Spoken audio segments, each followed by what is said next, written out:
Hey guys, one of the most frustrating things that you can have is getting stuck in the downswing. So I'm setting up to this golf ball. I make a good aggressive hard swing. Sometimes I get my arms kind of stuck in behind my body. My club gets to the inside, and then all of a sudden I block that ball a mile to the right. Maybe even I get the hosel working toward the ball and I get a shank in there. Extremely frustrating. It's just not a lot of fun to get stuck and hit a lot of those blocks. It seems like you can't get out of it. So in today's video, we're going to talk about two things that are going to allow you to get out of this getting stuck position that are pretty easy to do. So number one has to do with your right elbow and your hands and arms in the downswing.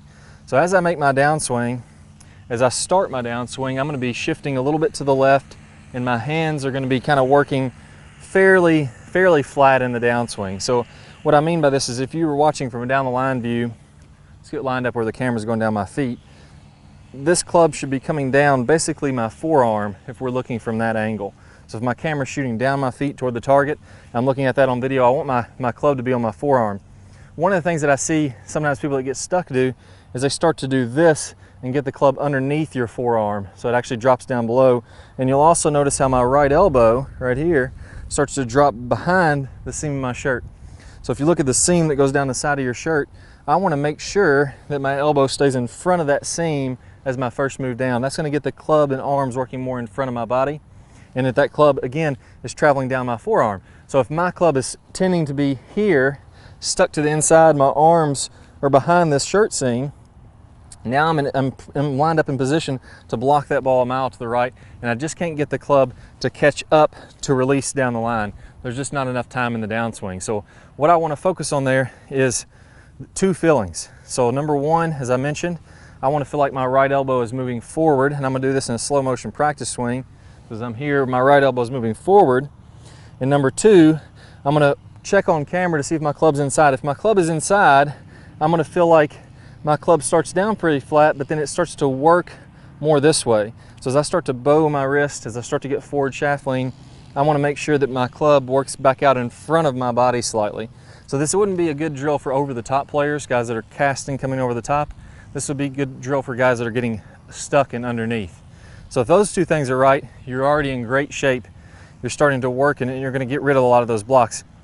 The next thing that happens with this, I see this a lot of people struggle with it that are doing that same move, is as I start my downswing, my left shoulder starts to pop up very early. So my club gets inside, my left shoulder pops up, and I'm almost pulling the club out to the right. What I want to feel like I have happen is have this shoulder stay down to the last second, then I'm going to whip the club through to get a lot of acceleration. So if you can imagine, if you kind of visualized a dot here on my shoulder, as I go into the backswing and start my downswing, I'm going to work under that with my left shoulder. What I'm doing here is I'm creating a big angle. My shoulder is low, my wrist has a lot of lag, and my club is building up with a lot of lag. And then as my shoulder starts to come up, so my legs are pushing into the ground, my shoulder starts to work up, then that club is going to be released and it whips through contact. So if we watch that, I'm going to feel like we start out with my shoulder here, my shoulder is going to go down and then come back up. So if I'll do this very slow so you guys can see that. Going down, getting lag, and then my shoulder, as my legs start to drive, my shoulders rotate, that shoulder is going to work back up, and that creates a whipping action as I'm coming through the shot. So those three keys going to help you to eliminate getting stuck. Elbow in front of the shirt seam, club working back down the forearm, and I'm letting that left shoulder stay low and then work up high to whip the club through as I'm coming through contact. Let's go ahead and try it out. There we go, right down the middle. Good luck to you guys. Work hard on the drills. I'll see y'all soon.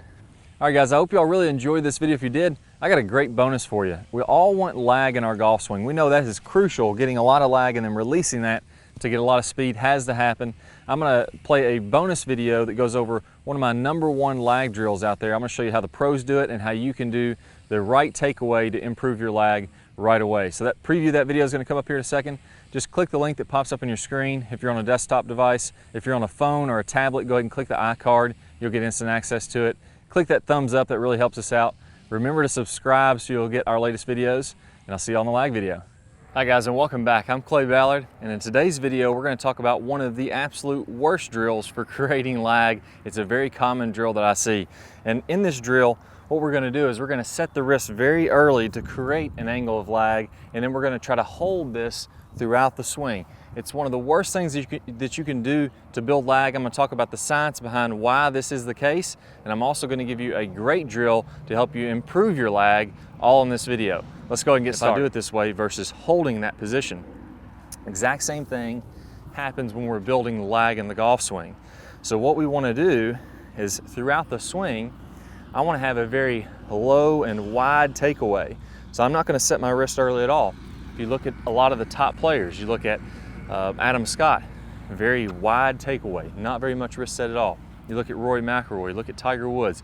All these players are using a wide takeaway and not getting very much wrist set, so that later in the swing, as we start down, we can increase this wrist set, and we're really only gonna max out this angle of lag for a split second in the downswing. Okay, so a 3-step drill here. Now, as we get started with this, I want to remind you that the fulcrum in this golf club for getting a massive amount of lag is right at the end of the golf club. This is where I want my hinge point to be.